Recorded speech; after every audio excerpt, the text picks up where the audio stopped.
Nah ini sekarang ada sesi tanya jawab spesial nih untuk influencer ya yang ada di sini, Septi Puspawati. Masya Allah, silahkan Septi untuk curhat sama Ustadz. Bismillahirrahmanirrahim. Assalamualaikum Ustadz. Waalaikumsalam warahmatullahi wabarakatuh. Maaf ya Ustadz, posisi saya sekarang sedang proses perceraian dengan suami. Karena suami saya sudah menikah lagi ketika saya hamil anak ketiga.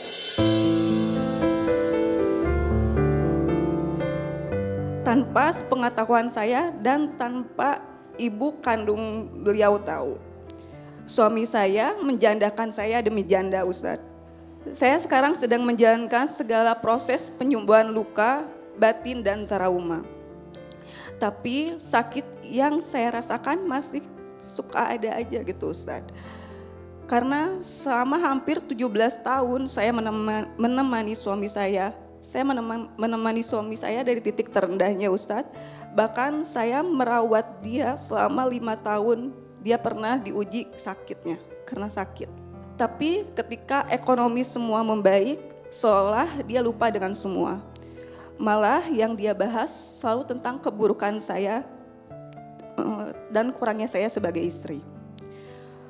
Suami saya yang selama ini saya doakan untuk keselamatan dunia akhiratnya. Saya doakan kelancaran rezekinya, saya doakan untuk kesehatannya. Tapi kenapa Ustadz? Dia malah menjadi manusia yang mengasah pisau paling tajam untuk menusuk saya. Anak saya 3 perempuan Ustadz dan masih sangat kecil.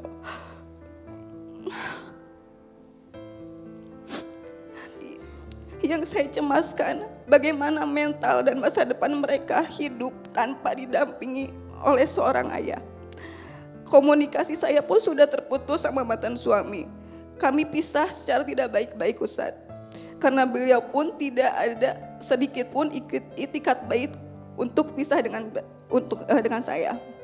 Pertanyaan saya Ustadz, apakah suami boleh menikah lagi tanpa pengetahuan istri pertama dengan cara menyakiti?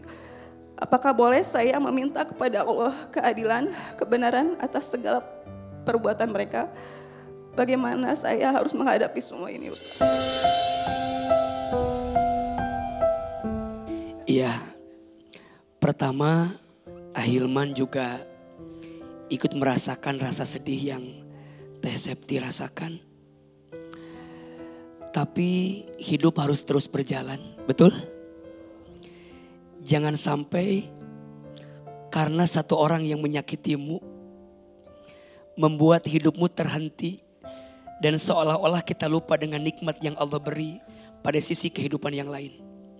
Kalau saya boleh bilang, apa yang suami beliau lakukan itu sesuatu yang tidak benar. Bagaimana mungkin kita bisa bahagia di atas rasa sakit yang dirasakan oleh seseorang di luar sana, termasuk istri beliau. Makanya kalau ada yang bertanya, sebenarnya suami itu kalau mau nikah lagi harus izin atau tidak? Mungkin kalau kita berdebat pada bab ini panjang perdebatannya. Karena ada yang bilang izin, ada yang bilang enggak. Tapi yang pasti, kalaupun kita mau menikah lagi, setidaknya berkomunikasi dengan istri yang pertama. Ini untuk semua juga izin ya. Untuk semua perempuan izin. Kalau ada laki-laki yang ingin hidup bersamamu dan engkau dijadikan istri yang kedua, sebaiknya bilang sama calon suamimu, caranya adalah kenalkan aku dengan istri pertamamu. Ahilman tidak mau berdebat pada urusan poligaminya. Poligami ada gak syariatnya? Ada, diperbolehkan dengan syarat, betul? Tapi yang pasti, apa sih salahnya kenalkan calon istri yang kedua dengan istri yang pertama? Pertemukan. Kata suami, susah AA. Tapi kan rumah tangga itu bahtera, betul gak? Rumah tangga ini kapal berlayar bersama. Bagaimana mungkin kita bisa hidup di tengah kebahagiaan, sedangkan kita menyembunyikan. Dan punten, sesuatu yang dimulai dengan kebohongan, maka kedepannya hanya akan sibuk ngapain? Nutupin kebohongan. Mudah-mudahan Teh Septi sabar saja. Kalau berdebat pada boleh tidak boleh nggak akan ada habisnya. Sebaiknya kalaupun ada kesempatan buat islah, buat saling mendamaikan, alangkah lebih baik. Kalaupun dia mau melangkah lebih jauh silahkan bersama dengan istri yang baru.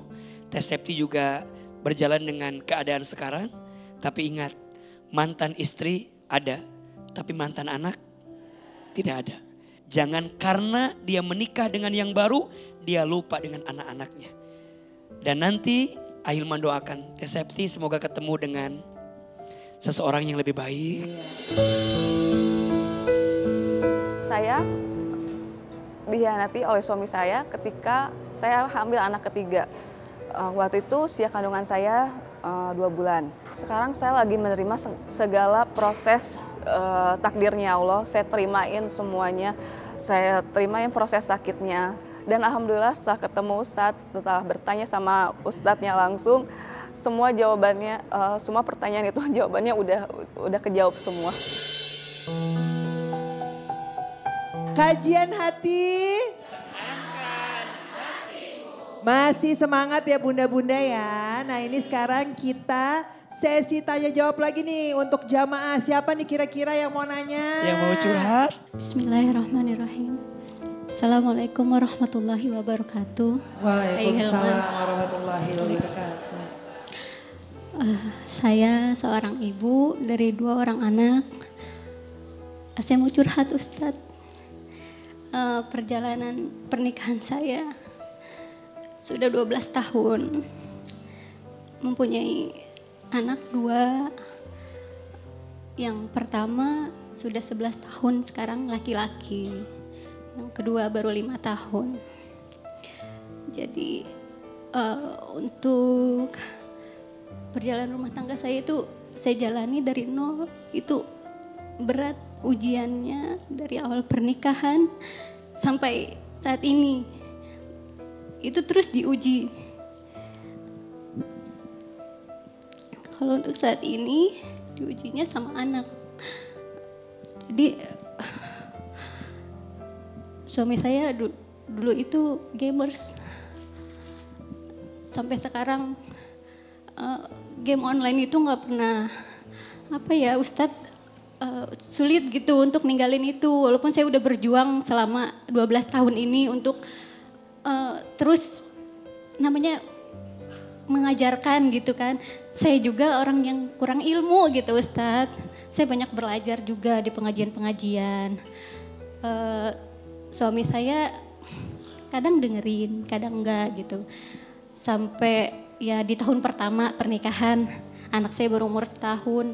Suami saya tuh enggak kasar sama saya, enggak pernah KDRT, tapi kasarnya sama anak. Jadi suami saya tuh sering kasar gitu sama anak ini. Dari usianya, dari umur 1 tahun itu pernah dihukum yang berat banget yang nggak harusnya anak 1 tahun. Tapi saya nggak bisa gitu ngebela gitu. Jadi mungkin anak saya itu punya trauma sampai sekarang nggak mau deket sama bapaknya. Dari umur 7 tahun, 8 tahun, yang tadinya dia dari umur 1 tahun sampai 7 tahun TK itu dia menghafal Quran gitu Ustadz. Tapi sekarang berubah drastis dan kayak yang dia merasa dia udah bisa berpikir sendiri. Dia ngelawan saya, ngelawan ayahnya gitu kan. Yang gak mau diatur padahal umurnya baru segitu. Sempat saya bawa ke ruqyah juga anak saya ini yang laki-laki gitu. Saya bingung apa ini dampak dari ayahnya dulu yang broken home. Terus ayahnya sekarang yang masih belajar juga berhijrah ya. Ayahnya ini saya juga begitu gitu. Bareng-bareng berhijrah. Sama ayahnya ini gimana dengan anak ini gitu. Itu Ustadz. Assalamualaikum warahmatullahi wabarakatuh. Waalaikumsalam warahmatullahi wabarakatuh. Terima kasih Bunda pertanyaannya. Iya Bunda. Dalam hidup ini hadirnya anak di tengah keluarga itu berpotensi ada 4 statusnya. Ada berapa? Jadi anak itu ketika tumbuh di keluarga punya 4 posisi potensinya. 1, anak bisa menjadi perhiasan bagi orang tuanya. 2, anak bisa menjadi qurrata a'yun, penyejuk hati, penyejuk mata untuk orang tuanya. 3, anak bisa menjadi fitnah bagi orang tuanya. Dan yang keempat, anak bisa menjadi musuh bagi orang tuanya. Apakah ada sebab gara-gara trauma masa lalu? Pasti. Karena anak itu kan ingatannya sangat kuat. Bahkan anak itu peniru yang paling hebat. Betul? Anak itu akan melihat apa yang orang tuanya lakukan. Lebih baik Bunda arahkan kepada arah yang lebih baik. Cari sekolah yang baik. Cari pendidikan yang baik. Sibukkan dia dengan yang baik-baik. Sampai dia lupa dengan trauma di masa lalunya. Maka ada istilah wa'at bi'is sayyi'ata bil hasanati tamhuha. Dan ikutkanlah keburukan dengan kebaikan. Niscaya kebaikanmu saat ini bisa menutup keburukanmu di masa lalu. Jadi sekarang jangan diingetin lagi, jangan dipaksa lagi. Mendingan kita arahkan saja anak kita itu pada keadaan yang baik. Saya teringat dengan rumus parenting dari Imam Ali bin Abi Thalib. Ada 3 kali 7 rumus parenting yang baik. 0 sampai 7 tahun, didiklah anakmu seperti raja. 8 sampai 14 tahun, didiklah anakmu seperti tawanan. 15 sampai 21 tahun, didiklah anakmu seperti sahabat. Bunda jangan lepas ya doanya Nabi Ibrahim alaihissalam untuk mendoakan keluarganya. Tahu doanya? Halo? Tahu gak doanya? Kenapa gini-gini atuh? Sok kita baca AA sekali, Bunda sekali. Bismillahirrahmanirrahim.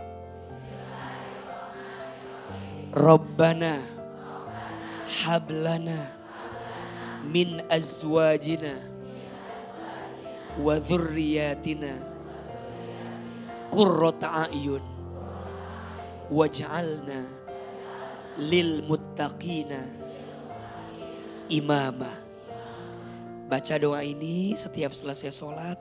Mudah-mudahan kita punya anak keturunan yang soleh dan soleha. Amin ya rabbal alamin. Dan ini juga penting, mungkin satu kalimat ya. Bunda jadi orang tua tuh begini. Solehkan diri sebelum solehkan anak. Banyak di antara kita pengen punya anak yang soleh. Tapi kita lupa jadi orang tua yang soleh. Maka Bunda mudah-mudahan suami juga pelan-pelan berubah ya. Dan yang bolak-balik hati adalah Allah. Betul. Yang punya hati adalah Allah. Betul. Maka ngadunya sama siapa? Sama Allah.